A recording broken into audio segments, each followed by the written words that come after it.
Hello everyone, it's MisterStubstep, and this is a video that nobody was asking for, but I figured, why not? Let's make it. So basically what I'm going to be going over, if you couldn't tell by the title, is I just opened up 2 3-pack Fusion Strike blisters, and then 9 packs of Battle Styles, so these should be maybe the previous openings that I did this week or last week, however these videos come out.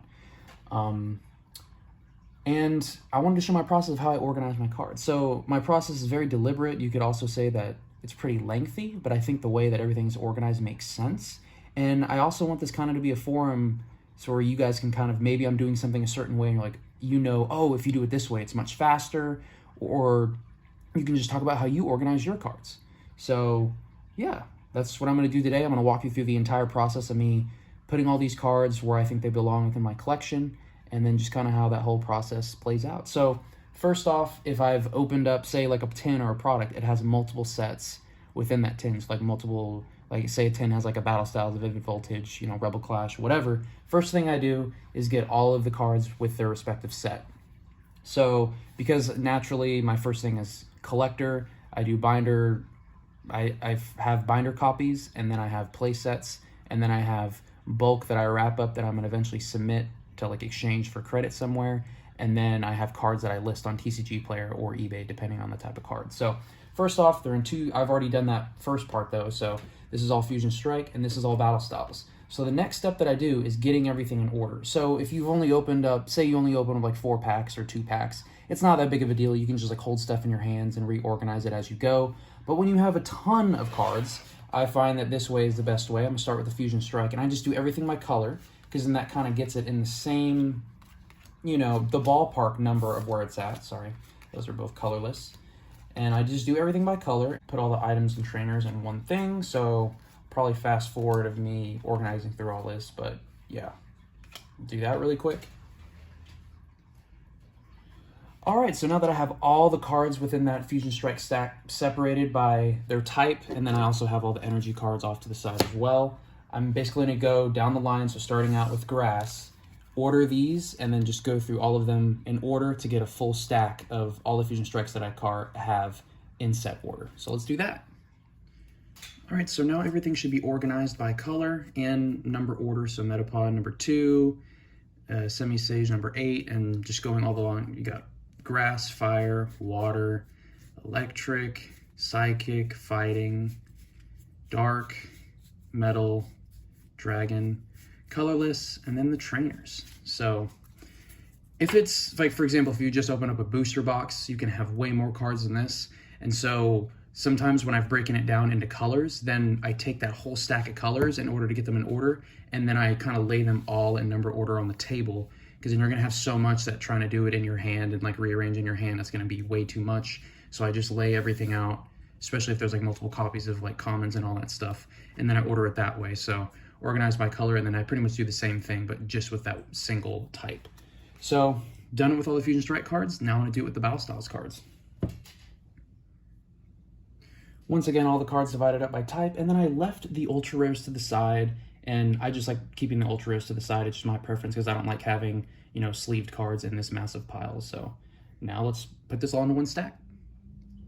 Just as an example, I had a lot of the trainer cards, so I just, for example, I have Cheryl, I see 123, and then I have another card, and it's 136. So I put the Cheryl down here, and then I try to have a lot of space in between those 2 cards. So as I get more numbers, I can put them in between. So now they're all laid out in order, so then I can easily just scoop them all up and they're all in order instead of having to like constantly exchange it in your hand and put stuff over and overlap. And this is also just a simpler way to do it too if you have too many cards of one type.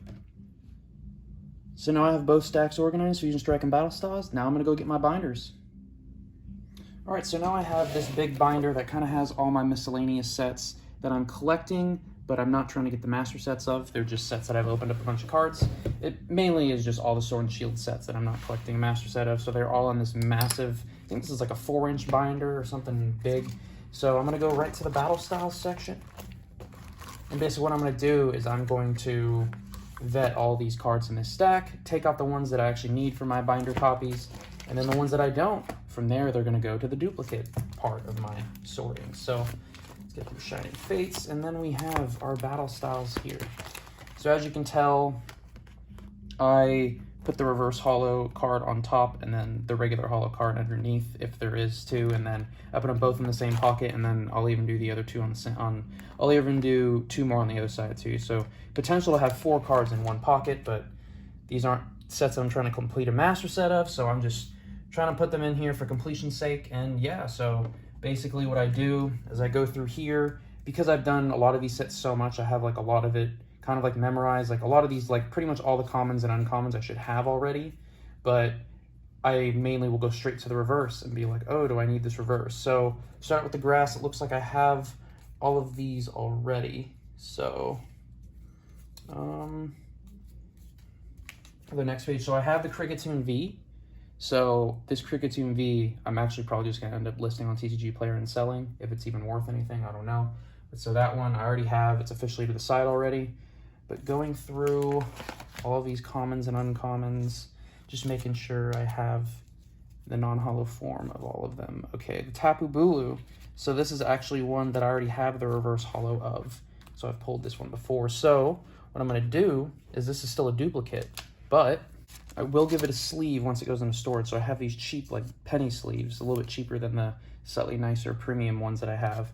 But these ones, I'm able to, because I'm going to put these in like a storage box, and I want them to be slightly protected because they have some holo foil on there. So that's why I'm doing it that way.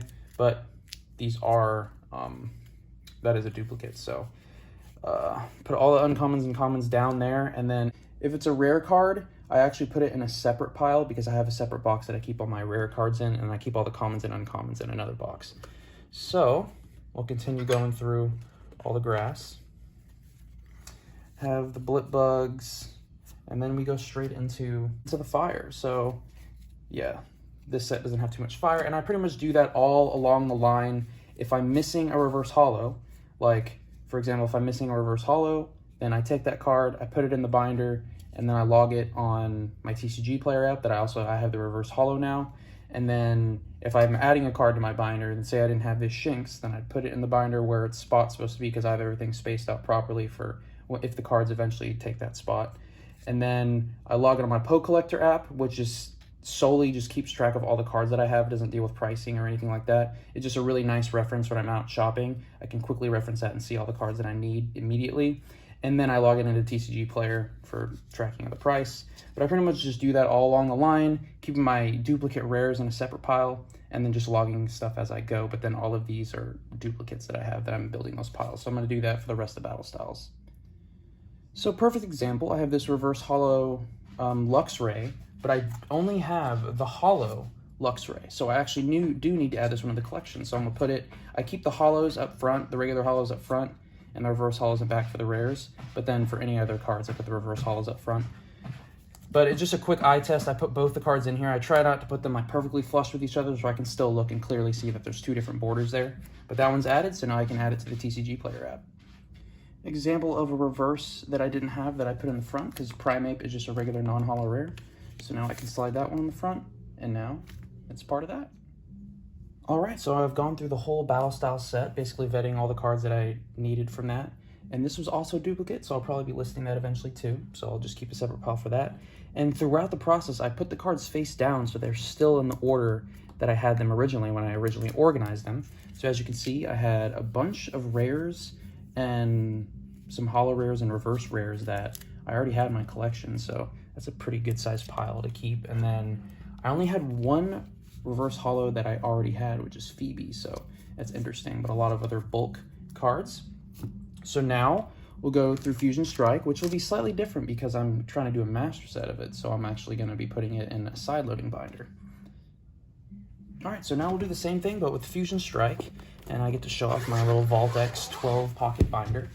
It's honestly nice enough for me. Is it the nicest, binder ever? No, but it has a zipper, it side loads, and it holds 480 cards. So it's it fits the bill that it fits my need. It was only $30, and it feels very similar to the Ultra Pro ones that I have as well. So pretty much right here, I have the whole master set. I have it lined up with the non-holo, then the reverse holo, and it's by number as well, going all along.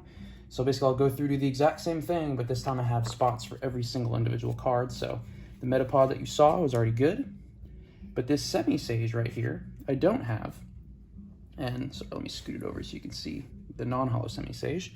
So because it's being added to this master set, and regardless of its hollow pattern, I sleeve everything that goes into a master set. So put that right there in its slot. And then because it's a card that I already have within the set, I just have to go into my TCG Player app. But if it was one that I didn't have either of, I would do Pokecollector and then also the TCG Player app. So now I'm going to put all these cards in the binder and hopefully it fills it out a little bit. All right, so I finished going through the entire Fusion Strike pile and actually had some duplicate rares, which is a little frustrating, but that's okay. No ultra rares to go over. And some of you might be wondering why I wasn't sleeving the cards that I was putting in my 3-ring binder. Because they're going to be in like those pockets in the binder. So to me, that's enough protection if it's like hollow foil. But if the card is worth more than $1, I'll still sleeve it and put it in those pocket binders. And then anything with a master set, regardless of anything, I will be sleeving it when I put it in. So yeah, I completed this. Any energy cards that are in a master set that I have is usually the type of the card that would go here, but I have it and I'm wanting to send it off for grading eventually. So it lets me know I have that card, but I don't want it to be in this binder either, which bothers some people because, you know, if they have a master set, they want all the cards in the binder. But there's just some cards, if I pull them and they're worth a lot, like I want to get them protected and just not be in a binder. But that's just me. Everyone has their own way of doing things. But yeah, so now we've gone through the binder step. Now we can actually go to sorting them into my boxes.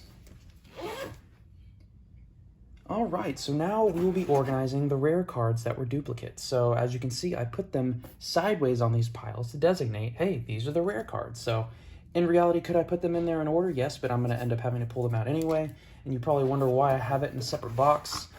I just have it in a separate box because as soon as the rares, as soon as the rare duplicates become beyond a play set, I have like a separate area where I'm like sorting those cards, and then if it's actually worth something, I can just list it immediately, and it's much easier. Hey, I'm looking for a rare card. I come to this box. It's all divided by set. I use the little ETB dividers to divide everything in here, and yeah, it just makes it simpler. And then if I need a common or uncommon, I can go to my bigger box. But so we'll start out. Basically, what I do is I go to the battle style section of this box. Let's see if I can find it. That's Vivid Voltage, Shining Fates. Battle styles right here, and I basically just take out this wad of rares and I go through. So we have the Tapu Bulu, of course, to start. Sorry, it's kind of hard to do this while filming, but like I already have a place at the Lurantis. Tapu Bulu, I have, oh wow. So I have 3 hollows, 1 reverse hollow, and I just got another reverse hollow. So what I'm actually gonna do is probably take this extra one, list that, and then add the reverse hollow, because I think the reverse hollows are cooler in general.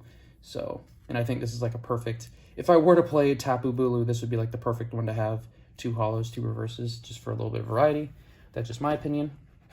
And then we have, what do you call it? Oh, put it in the wrong pile. There we go. So those are good.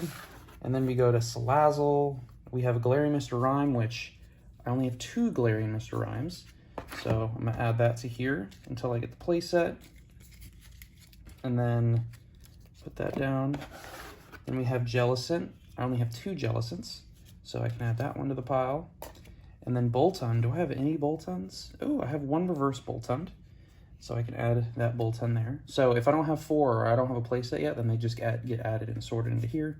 Only 1 Claydol, so add another Claydol. Got playset of Marowak, Conkeldurr, Mienshao, and then I'm looking for Colossal next.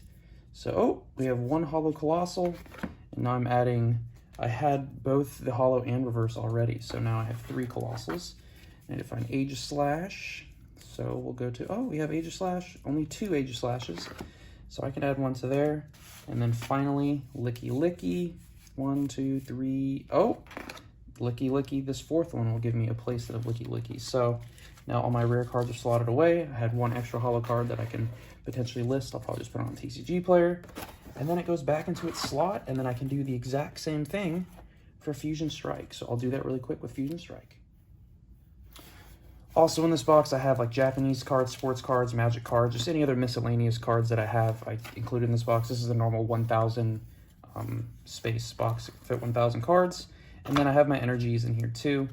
And yeah, got some energies. Now let's go into the common and uncommon box.